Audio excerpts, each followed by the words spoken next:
NASA محتاط اور پائیدار طریقے سے چاند اور پھر مریخ کی طرف بڑھ رہا ہے۔ ناسا امریکی کاروباری اداروں اور غیر ملکی شراکت داروں کے ساتھ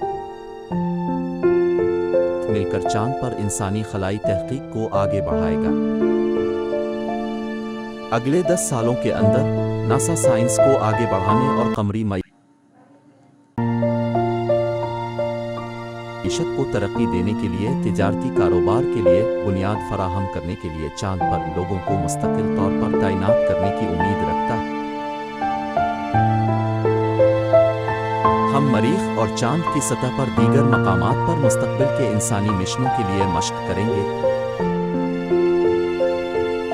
جسے ٹیکنالوجی کے مظاہرے کے ٹیسٹ سائٹ کے طور پر بھی استعمال کیا جائے گا۔